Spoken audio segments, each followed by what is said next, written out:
Exercise कौन सी है ये? 7.2। तो 7.2 मैंने स्टार्ट कर दी थी, 5 क्वेश्चन हो गए थे, लेकिन अभी बोल रहे हैं कि हमें क्वेश्चन नंबर 3 दोबारा बता दो। तो क्वेश्चन नंबर 3 दोबारा देख लो आप लोग। इसमें क्या बोल रहा है, आपके स्कूल में खेलकूद क्रियाकलाप आयोजित करने के लिए एक आयताकार मैदान ABCD में चुनने से परस्पर 1 मीटर की दूरी पर पंक्तियां बनाई गई हैं। मतलब आपका क्या है, वहां पर खेलकूद करवाना है, तो आपके पास में जो फील्ड था, कुछ ऐसा मैदान रहा होगा, उसमें इन्होंने क्या करा, 1-1 मीटर पर की दूरियों में पंक्तियां बनाई गई हैं। क्या बनाई गई हैं? आई बात समझ में? अच्छा, ऐसे बनाई गई हैं, 1 मीटर, फिर 1 मीटर, फिर 1 मीटर, 1 मीटर, इस तरह से 1-1 मीटर पर बनाई गई हैं। बात समझ में आ गई आपको? अच्छा, अब क्या बोल रहा है यहाँ पर, AD के अनुदिश, AD कौन सी है, ये लाइन A और ये D, इसके अनुदिश क्या काम करा इन्होंने, 1 मीटर की दूरी पर 100 गमले रखे गए हैं। कितनी दूरी पर? परस्पर 1 मीटर की दूरी पर, मतलब आपस में 1-1 मीटर की दूरी पर कितने गमले रखे गए? 100। एक गमला यहाँ रखा होगा, यहाँ पर, फिर एक गमला यहाँ पर, इस तरह करते करते कितने गमले रखे गए? 100 गमले रखे गए। बात समझ में आ गई आपको? अब क्या बोल रहा है यहाँ पर, जैसा आकृति में दिखाया गया है, निहारिका दूसरी पंक्ति में AD के 1/4 के बराबर दौड़ती है। निहारिका जो बच्ची है वो क्या काम कर रही है, दूसरी पंक्ति है, मान लो ये है दूसरी पंक्ति, इसमें क्या काम कर रही है, दौड़ना शुरू करती है, और कितना दौड़ लेती है? 1/4। इस AD का 1/4, तो AD टोटल कितने मीटर है? 100 मीटर। तो 100 का 1/4 कितना बना? 25। इसका मतलब निहारिका 25, यहाँ मान लो यहाँ पर पहुंच गई, तो पहले वो कितना है, x अक्ष पे कितना है? 2, और y अक्ष पे कितना है? यहाँ पर पहुंच गई है, मान लो। बात समझ में आ गई? मतलब ये जो बिंदु है उसका वो 2,25 है। समझ गए कैसे है?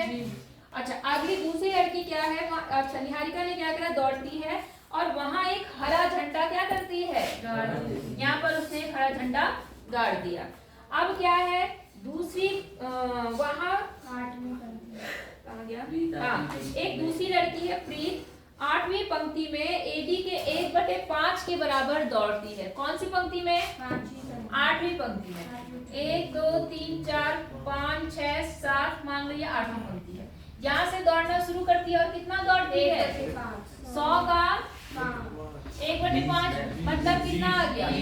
तो निहारिका, सॉरी प्रीत जो है 8,20 इतना यहाँ पर वो पहुंच जाती है, और यहाँ पर भी वो एक झंडा गाड़ देती है, लाल रंग का झंडा यहाँ पर क्या करती है, गाड़ देती है, लाल रंग का झंडा उसने गाड़ दिया। बोलो बात समझ में आ गई? अच्छा, अब क्या हुआ, दोनों झंडे के बीच की आपको क्या निकालनी है, दूरी। तो इसमें क्या था भाई, 2 बिंदुओं के बीच की दूरी निकालनी नहीं आती आपको? आती नहीं आती? लेकिन ना तुम्हें कुछ आता है। मान लो ये P है, ये Q है, तो PQ बराबर क्या होता है दूरी सूत्र?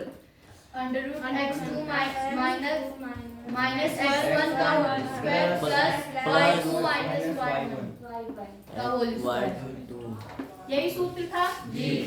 अब क्या हो गया यहाँ पर देखो, √x2 कितना है, मान लो ये x1 है, ये y1 है, ये x2 है और ये y1। बताओ कितना हो गया?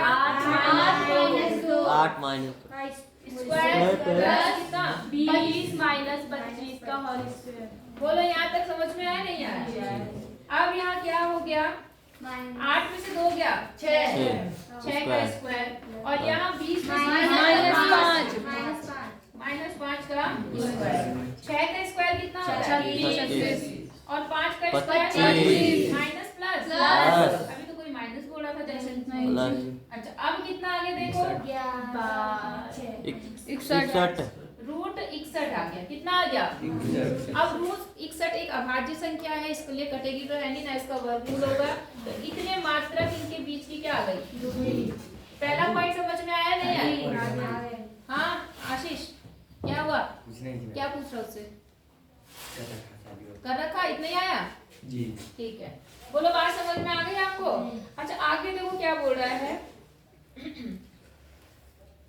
यदि रश्मि को एक नीला झंडा इन दोनों झंडों के को मिलाने वाली रेखाखंड पर ठीक आधी दूरी पर गाड़ना हो तो आपको झंडा कहाँ गाड़ना है वो बताना है। सिंपल सी बात है। तो उसको ये झंडा कहीं बीचों बीच गाड़ना है। आई बात समझ में? नहीं आई बात समझ में? तो उसको ये झंडा कहाँ गाड़ना मैंने आपको बताया था, क्योंकि बीचों बीच गाड़ना है। तो ये बिंदु कौन सा बिंदु बना? मध्य बिंदु। तो आर के निर्देशांक क्या होंगे? आर के निर्देशांक मध्य बिंदु के निर्देशांक का क्या सूत्र बताया था? x1 + x2 हाँ बटे 2 और y1 बटे 2। बोलो बात समझ में आ गई आपको? तो ठीक है, x1 कितना है आपके पास बताओ? 2 और यहाँ पर कितना है? 8 और बटा 2 कॉमा दूसरा कितना है? 25 + 20 बटे 2। यहाँ तो समझ में आया नहीं आया? मैंने m वाला फॉर्मूला क्यों नहीं लगाया? क्योंकि उसमें भी ऐसे आएगा, उसमें भी वही आएगा, लेकिन क्योंकि अनुपात सेम जब होता है तो हम सीधे मध्य बिंदु वाला लगाते हैं। बात समझ में आ गई? जब m1 m2 का मान 1 आ रहा है या बराबर है तो क्या होगा? अनुपात सेम है तो हम मध्य बिंदु के निर्देशांक निकालेंगे सीधे। बात समझ में आ गई? मतलब उस फॉर्मूले को शॉर्ट में लिखेंगे ऐसे। नहीं समझ में आई? बता रहा था ना कैसे आएगा। अब यहाँ 10 बटे 2 हो गया, यहाँ कितना हो गया? 45 बटे 2। तो यहाँ कितना हो गया? 5 और यहाँ कितना हो गया? 22.5। मतलब जो यहाँ की निर्देशांक है वो क्या है? 5, 22.5। तो मैंने आपको क्या बताया था? 5 ये इंडिकेट करता है कि वो कौन सी वाली पंक्ति पर है? 5वीं पंक्ति पर दौड़ना शुरू करती है। और कितनी ऊंचाई पे गाड़ती है वो झंडा? 22.5। बोलो बात समझ में आई? अब नहीं आई? आई? किसको नहीं आया था उस समय? और क्या मतलब तुम्हें वहां से दूरी निकालना नहीं आ रहा? दो रखी तुम्हारे लिए, दो बिंदुओं के बीच की दूरी कितनी बार बताई फिर भी। 6 क्वेश्चन में क्या कह रहा है कि यदि बिंदु ये 4 बिंदु दिए हैं, इसी क्रम में लेने पर एक समांतर चतुर्भुज के शीर्ष हो। क्या हो? समांतर। तो आपको यहाँ पर x और y दिया है वो निकालना है। मतलब ऐसा है, इन्होंने कहा एक समांतर चतुर्भुज के शीर्ष है। कौन कौन से बिंदु है? इसी क्रम में लेना है। क्रम समझ लेना, लगातार लेना है। पहला बिंदु जो है वो कितना है बताओ? 1, 2। दूसरा कितना है? 4, y। अब देखो यहाँ y आ गया ना, ठीक है। यहाँ x, 6 और यहाँ 3, 5। अब देखो इसमें 2 अज्ञात हैं जी, एक x और एक y। उसी का आपको क्या निकालना है? मान निकालना है। बोलो बात समझ में आ गई आपको या नहीं है? इस सवाल को करने के लिए आपको क्या है, देखो कर तो आप एक बड़ा तरीका भी हमारे पास में, उससे भी कर सकते हो। क्या तरीका है? आपको पता है समांतर चतुर्भुज के आमने सामने की भुजाएं क्या होती है? बराबर होती है। तो इस बिंदु के बीच की दूरी इस बिंदु के बीच की दूरी के क्या होगी? बराबर। यहाँ से d1 निकालना जो कि y के पदों में आएगा, इधर से d2 निकालना जो कि x के पदों में आएगा। उन दोनों को बराबर करोगे तो x और y में एक समीकरण बन जाएगी। हाँ या ना? फिर यहाँ ये भी बराबर है। इन दोनों को क्या करेंगे? वही इसकी दूरी के बराबर होगी। इसमें बनाओगे तो फिर से यहाँ पर एक इक्वेशन और यहाँ पर जो है x और y में एक इक्वेशन बन जाएगी। समझ रहे नहीं समझ रहे? उसको सॉल्व करोगे आपका आंसर तो आ जाएगा। लेकिन वो तरीका थोड़ा क्या है? लंबा है। आएगा तो है ही। मैंने आपको पहले भी बोला है कि किसी भी सवाल को करने का केवल एक ही मेथड नहीं होता है, कई मेथड से आप सवालों को सॉल्व कर सकते हैं। बात समझ में आ रही है कि नहीं? आंसर हमेशा सेम आता है। गणित यही सबसे अच्छी चीज होती है। अगर आपने मेथड सही लगाया है, तरीका सही है, कैलकुलेशन ठीक है, तो आप किसी भी मेथड से सवाल करेंगे तो आपका आंसर सेम आएगा। समझ गए? तो फिलहाल हम उस मेथड का प्रयोग नहीं कर रहे हैं। मैंने आपको बता दिया, कभी आप ये मेथड भूल जाओ तो वो मेथड प्रयोग कर सकते हो। ठीक है, अब हम क्या करेंगे? हमें समांतर चतुर्भुज की कुछ प्रॉपर्टी ध्यान रखनी पड़ेगी। क्या होती है समांतर चतुर्भुज की प्रॉपर्टी? ये क्या चीज है? इसके विकर्ण क्या कर रहे हैं? आपको दिख रहा है कुछ? हाँ, समद्विभाजित करते हैं। इसके विकर्ण आपस में क्या करते हैं? समद्विभाजित का मतलब दो बराबर भागों में बांट रहे हैं। नहीं आई बात समझ में? आ गई। मतलब समांतर चतुर्भुज के विकर्ण आपस में एक दूसरे को समद्विभाजित करते हैं। मतलब ये इसके बराबर और ये इसके बराबर। बोलो बात समझ में आ गई कि नहीं आई? मान लो ये बिंदु A है, ये B है, ये सी है और ये क्या है, उस हिसाब से अगर ये बिंदु मान लो मैं ओ ले लेती हूँ, क्या ले लेती हूँ, तो ओ अगर मैं इसकी बात करती हूँ विकर्ण AC की, किसकी बात करती हूँ, तो ये ओ क्या होगा, इस AC का मध्य बिंदु होगा या नहीं होगा, हाँ या ना, समझ में आ रहा, हाँ जी। ये जो AC आपका विकर्ण है, जो बिंदु O है, मैंने कहा ये समुद्विभाजित कर रहा है ना, इसका मतलब ये इसके बराबर है, ये मध्य बिंदु है, नहीं आई बात समझ में। इसी प्रकार से जब आप इसको देखेंगे तो ये भी तो आपस में समुद्विभाजित होता है, तो ये उस केस में भी ये O इनका क्या है, इसका मध्य बिंदु है, हाँ या ना। तो मैं क्या काम करती हूँ, O के निर्देशांक निकालती हूँ, O के क्या निकालती हूँ, निर्देशांक। अब निर्देशांक जो मैं निकाल रही हूँ वो दोनों तरफ से ले रही हूँ, पहले मैं AC के पक्ष में ले रही हूँ, किसकी तरफ से, AC। तो मध्य बिंदु के निर्देशांक क्या होते हैं, सब लोग बोला करो ताकि याद रहे, क्या होते हैं मध्य बिंदु के निर्देशांक, जब कोई चीज बोली जाती है तो मुंह में 2-4 बार रिपीट करा करो ताकि दिमाग में बैठ जाए, बात समझ में आ गई। मध्य बिंदु के निर्देशांक सबको समझ में आया। अब ये है आपका x1, ये है y1, ये है x2, ये है y2, क्योंकि इस इनकी बात हो रही है, समझ में आई बात। तो इसके अनुसार x1 क्या है आपका, 1 प्लस x2 क्या है, x बटे 2, कॉमा यहाँ पर कितना है, 2 प्लस 6 बटे 2। इतनी बात समझ में आई या नहीं आई, थोड़ा सॉल्व कर लेते जो हो जाए थोड़ा सा, ये तो सॉल्व नहीं होगा, इसको ऐसे रहने दो। और यहाँ देखो 6 और 2 कितना हो गया, 8 बटे 2 कितना हो गया, 4। इतनी बात समझ में आ गई। ये O के निर्देशांक आपने इस लेख रेखा को लेके लगाए। अब फिर से मैं किसके निर्देशांक निकाली हूँ, O के निर्देशांक की निकाली हूँ, मगर किसके लिए निकाली हूँ, कौन सी निकाल के लिए, BD। आप चाहे तो यहाँ लिख देना कि क्या है यहाँ पर, BD का मध्य बिंदु क्या है, O है, इसलिए आई बात समझ में। यहाँ लिख देंगे AC का मध्य बिंदु O है, ठीक है, इसलिए। इतनी बात समझ में आ गई आपको।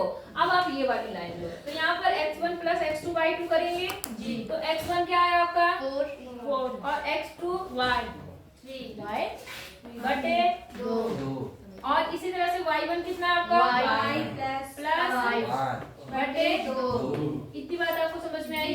ये थोड़ा सॉल्व होगा, ये तो नहीं होगा, इसको लिख लो, कितना हुआ 7 बटे 2 कॉमा कितना y प्लस 5 बटे 2। इतनी बात समझ में आई या नहीं आई।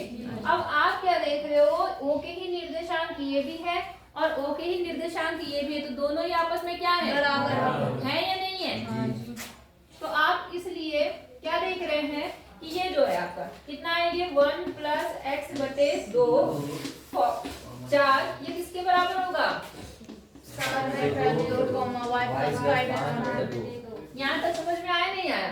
अब देखो ये सेम चीज तो है, सेम ही बिंदु को तो आपने लिखा है, तो इसका मतलब x वाला x वाले के बराबर है और y वाला y वाले, नहीं आई बात समझ में। तो x वाला कितना है 1 प्लस x बटा 2, ये x का निर्देशांक है, यहाँ x का निर्देशांक कितना है 7 बटे 2, 2 से 2 कट गया, x बराबर ये 1 प्लस का इधर आके क्या होगा माइनस, तो 7 में से 1 गया 6, x का मान कितना आ गया 6। तथा दूसरा आप इसी प्रकार ले लो, 4 बराबर कितना हो जाएगा,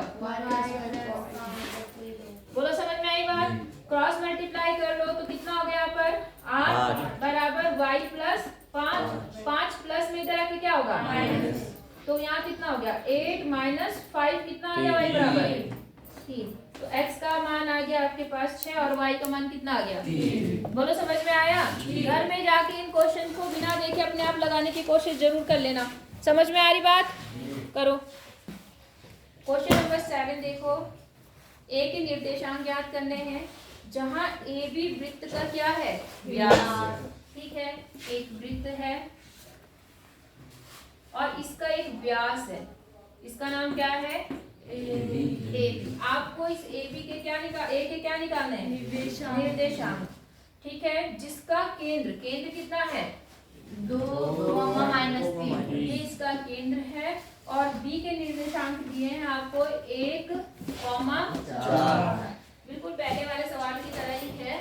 अब मान लो इसके निर्देशांक आपके x है और क्या है y, आपको xy निकालना है। ठीक है, तो बिल्कुल वही सवाल है जो आपने अभी किया, बस थोड़ा सा इसमें चेंज है, ज्यादा कुछ नहीं है।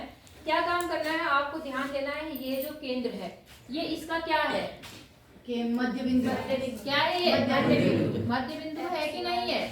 ये जो बिंदु है केंद्र बिंदु आपको पता ही है, वृत्त का मध्य बिंदु है, और साथ साथ इस व्यास का भी क्या है, मध्य बिंदु। तो आप इसमें कौन सा फॉर्मूला लगाएंगे, x1 प्लस y2, है ना। तो ठीक है, यहाँ पर देखो, इसको मान लो a है, मान लो ये p है, तो p के निर्देशांक आप कैसे निकालेंगे, पहले आप देखो जरा ध्यान से, आप x निर्देशांक p का x निर्देशांक आप जब निकालोगे तो वो फॉर्मूला क्या बनता है आपका, क्या बनता है, x बराबर x1 प्लस x2 बटे 2 होता है, हाँ या ना। अब देखो x मतलब ये वाला बिंदु होता है नहीं होता, तो x को आपको क्या करना है, निकालना है।